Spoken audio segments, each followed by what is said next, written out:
Hello friends, welcome back. I am Vivek Singhal from tradingwithvivek.com।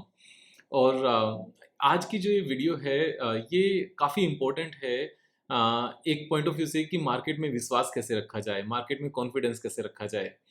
Market में confidence रखने का जो सबसे इम्पोर्टेंट तरीका है, जो सबसे इम्पोर्टेंट पॉइंट है मार्केट में कॉन्फिडेंस लाने के लिए, वो ये कि नेक्स्ट 10-15 ईयर्स में इंडियन मार्केट कैसा परफॉर्म करेगी over a period of 10-15 years. Long term में थोड़ा सा मार्केट कैसे परफॉर्म करेगी, क्योंकि अगर लॉन्ग टर्म में यहाँ से मार्केट काफ़ी ज़्यादा तेज नज़र आती है, काफ़ी ज़्यादा ऊपर नज़र आए और फैक्ट्स के बेस पर नज़र आए, वो डेटा के बेस पर नज़र आए, एक्सपीरियंस के मीन्स जो हम फोर्स ही कर सकते हैं, जो देख सकते हैं, विजुअलाइज कर सकते हैं, समझ सकते हैं, उनके बेस पर अगर नज़र आए तो जो शॉर्ट टर्म की छोटी मोटी जो गिरावट है उसको एज ए बाइंग अपॉर्चुनिटी ले सकते हैं। लेकिन अगर लॉन्ग टर्म में हमें इंडिया में विश्वास नहीं है 10-15-20 ईयर्स को लेकर, तो यहाँ पर शॉर्ट टर्म की गिरावट एक फियर क्रिएट कर सकती है। और उस फियर में सबसे बड़ा नुकसान ये होता है कि जिस फियर में हमें और ज़्यादा पैसे मार्केट में लगाने चाहिए, because market has come down, उस टाइम पर हम मार्केट से निकलने का सोचते हैं, कहीं सब कुछ खत्म तो नहीं हो जाएगा। इन चीज़ों को समझने का जो सबसे अच्छा तरीका है, और मैं पहले भी इस बारे में बता चुका हूँ, वो है per capita income. Per capita income को समझकर हम काफ़ी सारे प्रोडक्ट्स एंड सर्विसेज जो लिस्टेड कंपनीज के प्रोडक्ट्स एंड सर्विसेज हैं उसका आइडिया ले सकते हैं कि आने वाले टाइम में वो प्रोडक्ट्स एंड सर्विसेज ज़्यादा डिमांड में होंगे या कम डिमांड में होंगे। और अगर वो ज़्यादा डिमांड में होंगे तो कंपनीज के प्रॉफिट्स ऑफ कोर्स बढ़ेंगे, और अगर कम डिमांड में होंगे तो प्रोडक्ट्स कम डिमांड में होने की वजह से सेल्स कम होगी, तो कंपनीज की प्रॉफिटेबिलिटी यहाँ पर कम हो जाएगी। लेकिन यहाँ पर जो बेस है इंडिया का, वो है लो पर कैपिटा इनकम का होना। आज की डेट में अगर हम बात करें, चीजें ध्यान से समझना, मैं सारी चीजें आपको समझाऊंगा। अगर हम अभी की बात करने लगे, एक बार इंडिया का देखते हैं कि इंडिया की पर कैपिटा इनकम आज की डेट में कितनी है। So this is 2878 US dollar. मैं यहाँ पर नॉमिनल यूएस डॉलर टर्म्स में पर कैपिटा इनकम की बात कर रहा हूँ। मैं यहाँ पर पीपी जो अपना परचेजिंग पावर पैरिटी है, पीपीपी की बात नहीं कर रहा हूँ, मैं यहाँ पर नॉमिनल की बात कर रहा हूँ। नॉमिनल ही हमें कंसीडर करना चाहिए हाँ एक्चुअल में। सो 2878 इंडिया का है अभी। और चाइना का कितना है, हम अगर एक बार देखने लगे यहाँ पर, चाइना एक बार टाइप करके सर्च करते हैं तो चाइना का है 13,688। सो चाइना बेसिकली इंडिया से 5 टाइम्स रिच है। एवरेज चाइनीज एवरेज इंडियन से 5 टाइम्स रिच है। This is a big gap, 5 times. और अगर हम यहाँ पर यूनाइटेड स्टेट्स की बात करने लगे तो United states is 89,000 US dollar आज की डेट में, विच इज ह्यूज। मतलब इतना बड़ा डिफरेंस है। This is $89,000। और जो वर्ल्ड में टॉप कंट्रीज हैं, अगर हम बिग साइज कंट्रीज की बात करें तो यूनाइटेड स्टेट ही बिग साइज है, अदरवाइज आयरलैंड इज ओके, और स्विट्जरलैंड है यूरोप में। Singapore is a city, not a country as such. Country है लेकिन सिटी से भी छोटी है। देन आइसलैंड है, नॉर्वे है। सो यूरोप की कुछ कंट्रीज हैं, और एक of course Singapore is Asian. तो बाकी तो otherwise US is the per capita income के हिसाब से लार्जेस्ट है, और एब्सोल्यूट में भी लार्जेस्ट है जीडीपी की जब हम बात करें। लेकिन India is far behind than China. अब जो चाइना की अभी पर कैपिटा इनकम $14,000 है, अगर हम थोड़ा सा पीछे जाएं और इस चीज को चेक करने लगे, जैसे इंडिया की $2,800 है, तो यहाँ पर चाइना की $2,800 कब थी, अगर हम यहाँ पर बात करें एक बार, दिस इज हम इंडिया पे आए वापस से, 2,878, ऑलमोस्ट $2,900। अगर चाइना की देखें तो लास्ट टाइम कब थी, चाइना को अगर जब सर्च करते हैं तो 2008 में China's nominal per capita GDP in 2008 was approximately 2,900 US dollar, exactly same जो अभी इंडिया की है। यानी कि चाइना 2008 में सेम था जो अभी इंडिया 2025 में है। ये कितने इयर्स का गैप है? This is a gap of 17 years. यानी कि 17 इयर्स में इंडिया चाइना जितनी पर कैपिटा इनकम रख सकता है। यानी कि यहाँ से 5 टाइम्स हो सकता है। $19 ट्रिलियन की हमारी ओवरऑल इकोनॉमी हो सकती है, क्योंकि जो पॉपुलेशन है वो चाइना की और इंडिया की ऑलमोस्ट सेम है, देयर इज नो डिफरेंस। लेकिन यहाँ पर जब हम ये बात करते हैं ना कि India can become equivalent to China, that is China today in next 15 years, 16 years, 17 years, तो एक बहुत बड़ा क्वेश्चन इमीडिएटली सामने आता है एंड हर कोई एक ही चीज कहता है, विवेक भाई वो चाइना है, वो इंडिया नहीं है। चाइना में जो मर्जी पॉलिसीज लेकर आ सकते हैं, इंडिया में नहीं ला सकते। इंडिया इज नॉट चाइना है यार, कम ऑन, क्या बात कर रहे हो विवेक। तो अगर आप चाइना की सिटीज की बात करोगे ना, जो वहाँ का पोल्यूशन था, जो वहाँ की साफ सफाई थी, या जो चाइनीज सिटीज में जो इमारतें थी, बिल्डिंग्स थी, रोड्स थी, इंफ्रास्ट्रक्चर था, कुछ भी था, वो 2008 में ऐसा ही था जैसा इंडिया में है। हाँ, कोई डिफरेंस नहीं है उस चीज में। और इंडिया चाइना जैसा अगले कुछ सालों में, यानी कि 16-17 ईयर्स में, जो ये अगर हम सेम रफ्तार से चलें जिस रफ्तार से चाइना चला 17 ईयर्स में, तो हम उतने बनेंगे या नहीं बनेंगे। इस चीज के लिए जब न्यूज़पेपर पढ़ें तो न्यूज़पेपर को किसी stock specific point of view से ना पढ़ें, बल्कि इस पॉइंट ऑफ व्यू से पढ़ें कि इंडिया कर क्या रहा है, भारत कर क्या रहा है, भारत में पॉलिसीज बन किस तरह की रही है, भारत का निर्माण किस तरह से हो रहा है। तो अब मैं आपको सिर्फ आज के न्यूज़पेपर्स की कुछ 5, 6, 7, 8 खबरें दिखाता हूं, जिनसे आपको यह पता चलेगा कि हाँ यार, सब कुछ तो अच्छा हो रहा है। तो ध्यान से न्यूज़पेपर को कैसे पढ़ना चाहिए और कैसे अगले 10 साल न्यूज़पेपर में हमें नजर आए, उनको कैसे एनालाइज किया जाए, कैसे समझा जाए, उस चीज को अगर आप देखोगे तो आपको आइडिया लगेगा। जैसे मैं सबसे पहली खबर यहां पर देखता हूं, Tata set to make Dassault Rafale fuselage in India. अब ये जो फ्यूजलाज है, होता क्या है, ये जो मेन बॉडी होती है ना जेट की, इसको फ्यूजलाज कहते हैं। जो मेन कार होती है, जो जो इसकी मेन, जहां पर लोग बैठते हैं, ये जो मेन बॉडी है, इसको फ्यूजलाज कहते हैं। अब ये टाटा इंडिया में बनाने जा रहा है, और यहाँ पर डसोल्ट ने बोला है कि अगर आप 100 रफेल्स के ऑर्डर्स दोगे तो हम पूरी ही टेक्नोलॉजी आपको ट्रांसफर कर देंगे, आप अगर इस पूरे को डिटेल में पढ़ोगे तो। और यहाँ पर डिलीवरी भी स्टार्ट हो जाएगी FY 28 से। तो ये किस तरह की खबर आपको लगती है? इसका जो इम्पैक्ट है वो इमीडिएटली है क्या? ना तो ये शेयर लिस्टेड है इंडिया में, ध्यान से समझना, ये शेयर इंडिया में लिस्टेड नहीं है। टाटा जो ये पूरा जॉइंट वेंचर है, दिस इज नॉट लिस्टेड। और क्या ये आम आदमी से रिलेटेड है इमीडिएटली? नहीं, वो भी नहीं है। लेकिन ये क्या दिखाता है? ये 10 साल बाद का हिंदुस्तान आपको दिखाता है, 10 साल बाद का स्ट्रॉन्ग भारत आपको दिखाता है। किसी भी चीज की बिगनिंग पार्ट्स बनने से ही होती है। अभी कुछ पार्ट्स बन रहे हैं, अभी मेन बॉडी बनने का ऑर्डर जॉइंट वेंचर साथ में हो रहा है, और 100 रफेल का ऑर्डर करते ही ये टेक्नोलॉजी ट्रांसफर करने को तैयार है, यानी कि आप पूरा जेट बना सकते हो अपनी कंट्री में। और यही तो चाहिए, जिससे बाहर आपका पैसा ना जाए, जिससे आपके डॉलर्स बाहर ना जाए। अब एक चीज समझो, अभी पूरा रफेल परचेज करने के लिए सारा डॉलर बाहर जाता है, लेकिन जब ये बॉडी पार्ट्स सारे इंडिया में बनने शुरू हो जाएंगे 60-70%, तो उतना पैसा तो बाहर जाने से बचेगा, वो तो इंडिया में रहेगा। यहाँ पर उसके लिए तो बाहर डॉलर भेजने नहीं पड़ेंगे, यूरोज भेजने नहीं पड़ेंगे, यहाँ पर पाउंड्स भेजने नहीं पड़ेंगे, वो चेंज हो जाएगा। तो 10 साल बाद का भारत आपको इस न्यूज में नजर आता है, लेकिन अगर हम ध्यान से इस बात को समझें तब। अदरवाइज तो एक छोटी सी खबर है और बात खत्म हो गई। ये छोटी सी खबर नहीं है, ये आपको ये बताता है कि इंडिया किस डायरेक्शन में चल रहा है। 10 साल बाद इसके रिजल्ट्स क्या होंगे, India will be much more powerful. Immediately नहीं, लेकिन 10 साल बाद का अभी नजर तो आ रहा है हमें। अब मैं आपको दूसरी खबर दिखाता हूं। यहाँ पर जो अपना ये एक नया ब्रिज बना है, वर्ल्ड्स हाईएस्ट रेलवे ब्रिज। और यहाँ पर इस तरह की जब हम कभी तस्वीर देखते थे यूएस की या चाइना की, देखो कितने अच्छे शानदार पुल बनाए उन्होंने, ब्रिजेस बनाए। Now India has started making this. और इसमें जो स्टील लगा है वो किसका लगा है? Arcelor Mittal Nippon steel India. ये इंडिया में ही इस पूरे स्टील का मैन्युफैक्चर हुआ है, ये स्टील कहीं बाहर से नहीं आया।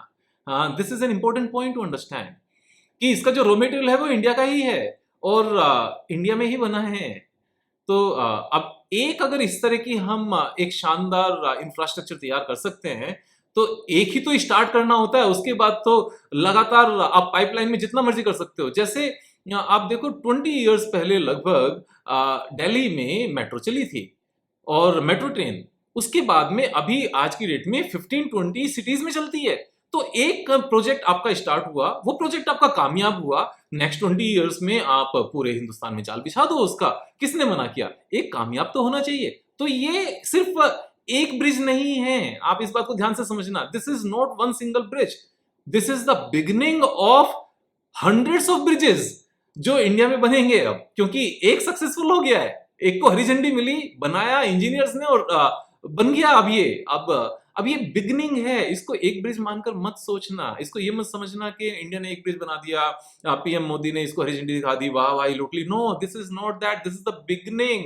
आप ये बात समझो, जो छोटा बच्चा है ना, जब सबसे पहला कदम उठाकर चलता है तो वो ये नहीं होता कि आज इसने एक कदम चल लिया तो क्या हो गया यार, हम तो डेली 10 किलोमीटर चलते हैं, 20 किलोमीटर चलते हैं, 5 मिनट चलते हैं, 20 मिनट चलते हैं, 1 घंटे चलते हैं। नो, वो जो पहला स्टेप है वो एक बिगिनिंग है, और वो बिगिनिंग अब पूरी जिंदगी उसको कामयाब बनाकर रखेगी। तो हमेशा 10 साल ऐसे देखे जाते हैं न्यूज़पेपर के अंदर ही, एक ही न्यूज़पेपर में एक ही दिन की बात कर रहा हूं। उसके बाद में नेक्स्ट खबर में क्या है, यहां पर NIA raids 32 valley locations link to पार टेरर आउटफिट्स।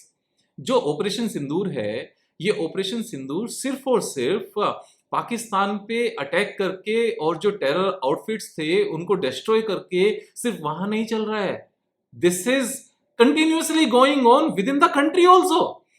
क्योंकि बिना कंट्री के इनसाइडर सपोर्ट के इस तरह की हरकतों को अंजाम दिया ही नहीं जा सकता।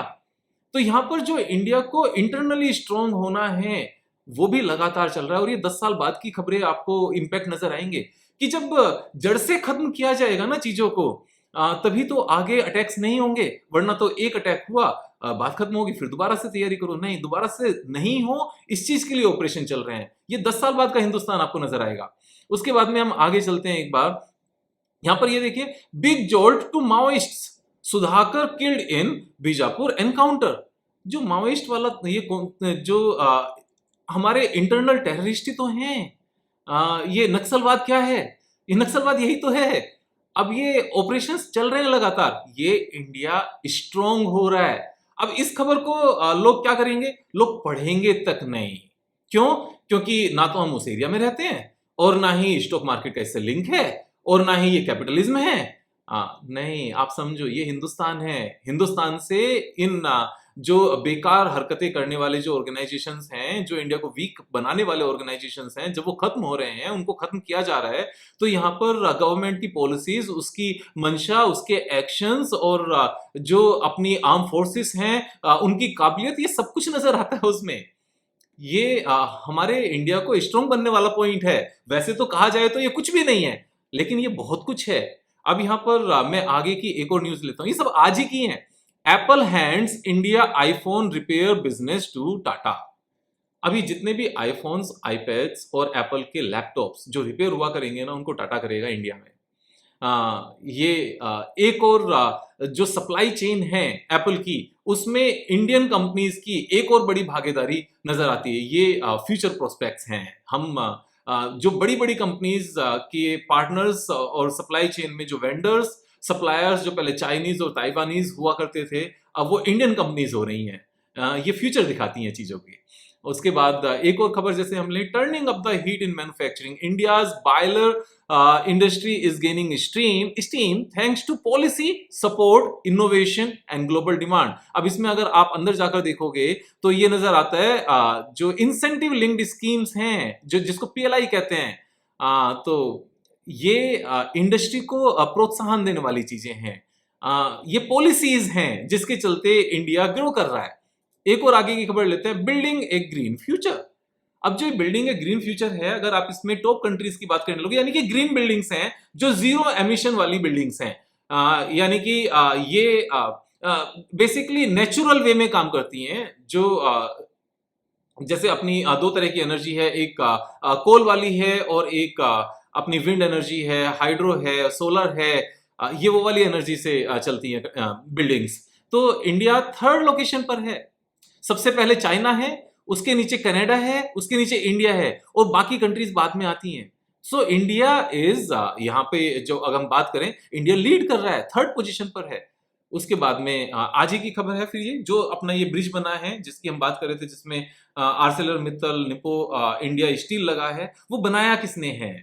यहाँ पर सपूरजी पुलुंजी की जो इंफ्रास्ट्रक्चर कंपनी है एफकॉन्स, ये उसने बनाया है। इट मीन्स स्टील भी इंडिया का लगा है, और इंजीनियर्स भी इंडिया के लगे हैं, और कंपनी भी इंडिया की है। इंडिया की लोकेशन में इंडिया का ब्रिज, इंडिया के लोगों ने इंडिया में उसके रॉ मेटेरियल को प्रोड्यूस करके यहीं पर बनाया है। कुछ भी इसमें बाहर का नहीं है। उसके बाद में यहाँ पर नेक्स्ट चलते हैं तो एक और ब्रिज इसी तरह का बना है जो एचसीसी ने बनाया है। यहाँ कंस्ट्रक्शन कंपनी एचसीसी है। अगेन इस तरह की ब्रिजेस हम पहले बाहर की कंट्रीज की तो देखते थे, अभी अपने शुरू हुए हैं। उसके बाद में एक और खबर, PMO to meet today for creating India's big four. India's big four कौन कौन सी हैं? ईएनवाई, डिलॉयट, केपीएमजी एंड पीडब्ल्यूसी। तो भाई पीएम मोदी यहां पर ये कहते हैं कि बाहर के अगर बिग फोर्स ही सारा का सारा क्रीम वाला बिजनेस ले जाएंगे तो ये तो अच्छी बात नहीं है। इंडिया के अपने बिग फोर क्यों नहीं हो सकते? हमें ना हिंट लेने होते हैं बाहर की कंट्रीज से।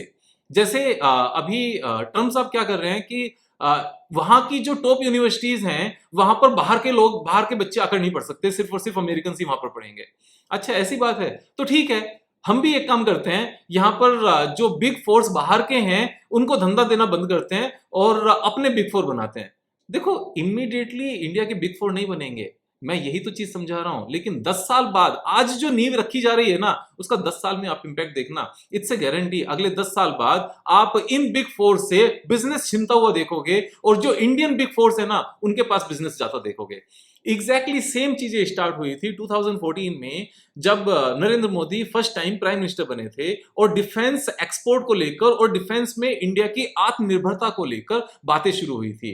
आज की डेट में अगर देखा जाए तो डिफेंस में नेट एक्सपोर्टर हैं हम, जो कि सिर्फ और सिर्फ लार्ज साइज इंपोर्टर थे। नेट एक्सपोर्टर का मतलब यहां पर क्या है कि हम इंपोर्ट भी करते हैं लेकिन जो एक्सपोर्ट करते हैं ना वो इंपोर्ट से ज्यादा है। और सारी शिप बिल्डिंग इंडिया में स्टार्ट हो गई हैं, अपने मिसाइल्स इंडिया में बन रही हैं, एयरप्लेन सॉरी जो जेट्स हैं उनके इंडिया में बनने की बातें हो रही हैं, हेलीकॉप्टर्स इंडिया में बनने को तैयार हैं। यानी कि प्रोडक्शन किस हाई लेवल पर अभी जाना है वो अलग बात है, लेकिन बिगिनिंग हो गई है इन सब चीजों की। तो ये जो बिग फोर है ना ये 10 साल बाद आज की इस छोटी सी खबर में है जो कहीं पर साइड में है। अब इस फिगर, इस खबर को क्या देखा जाएगा? ना तो यहाँ पर कोई स्टॉक है, ना यहाँ कोई प्रोडक्ट है, ना यहाँ कोई सर्विस है और ना ही इससे आम जनता को फर्क पड़ता है, लेकिन इससे हिंदुस्तान को फर्क पड़ता है। ये 10 साल बाद का हिंदुस्तान आपको नजर आता है इस छोटी सी खबर में। उसके बाद में एक और हम नेक्स्ट लेते हैं, यहाँ पर incentives on cards for rare earth magnets. ये रेयर अर्थ है क्या? ये रेयर अर्थ बेसिकली जो मैग्नेट्स हैं और इस तरह के कुछ इस तरह के मिनरल्स हैं, जो खनिज पदार्थ जिनको कहते हैं, जिनको मेटल्स कहते हैं, जिनको मिनरल्स कहते हैं। तो ये ईवी में और सेमीकंडक्टर चिप्स में काफी हद तक यूज होते हैं और डिफेंस में यूज होते हैं और 90% प्रोडक्शन वर्ल्ड का अकेला चाइना करता है। और चाइना आज की डेट में धमकी देता है कि मैं ये रोक दूंगा। अभी ये चीजें चल भी रही हैं कि ऑटो कंपनीज को जितना इन रेयर अर्थ मिनरल्स की जरूरत है चाइना उनको क्लियर नहीं कर रहा है और सब परेशान है कि अगर ये चाइना ने क्लियर नहीं किया और हमें वो माल नहीं मिला तो जून एंड के बाद से इंडियन ऑटो कंपनीज नहीं सिर्फ वर्ल्ड की ऑटो कंपनीज बहुत बड़ी मुसीबत में फंस जाएंगी। और यूएस भी इस बात के आगे घुटने टेकने को तैयार है, उनके पास ऑप्शन नहीं है। पहले तो ये धमकी दी गई कि यूएस ने चाइना को कि भैया हम आपके ऊपर टैरिफ लगा देंगे। चाइना ने भी कहा कि ठीक है टैरिफ लगा दो, हम डबल लगा देंगे, क्योंकि चाइना को पता है कि इनकी जो कंपनी चलती है ना वो मेरे रेयर अर्थ मिनरल से चलती है, बाकी किसी से नहीं चलती। तो अब ऐसा नहीं है कि इंडिया के पास ये खनिज पदार्थ नहीं है, इंडिया के पास है। इंडिया थर्ड लार्जेस्ट रिजर्व रखता है इन रेयर अर्थ मेटल्स का, थर्ड लार्जेस्ट। ये छोटी बात नहीं है, अगर आप इसको पूरी डिटेल में पढ़ोगे ना तो आपको पता चलेगा। यहाँ पर India is holding talks with companies to establish long term stockpiles of rare earth magnets by offering fiscal incentives for domestic productions. People familiar with the matter said building such a supply chain could take years but would reduce India's dependence on shipments from China। मैं भी यही चीज कह रहा हूं, ये आज की बात नहीं कर रहा हूं मैं, ये मैं आपको 10 साल बाद की बात बता रहा हूं। न्यूज़पेपर को हम 3-4 तरीके से पढ़ सकते हैं, एक जिनका इंपैक्ट इमीडिएटली है, लेकिन दूसरी खबरें ये होती हैं जिनका इंपैक्ट 2 इयर्स में आएगा, फिर इंपैक्ट ये होता है, फिर कुछ खबरें इस तरीके होती है जिनका इंपैक्ट 10 इयर्स में आएगा। अगर आप इन सारी खबरों को 10 इयर्स के पॉइंट ऑफ व्यू से दिमाग में रख के पढ़ोगे ना तो आपको 10 इयर्स में हिंदुस्तान नजर आएगा कि इंडिया कहां पहुंचेगा। अब इन सारे एक्शंस, ये सारी खबरें सिर्फ और सिर्फ आज के न्यूज़पेपर की क्लिपिंग्स हैं, जस्ट टुडेज न्यूज़पेपर्स की। एवरीडे छुपी हुई ये खबरें हर दिन न्यूज़पेपर्स में है जिनसे पता चलता है where we are heading towards.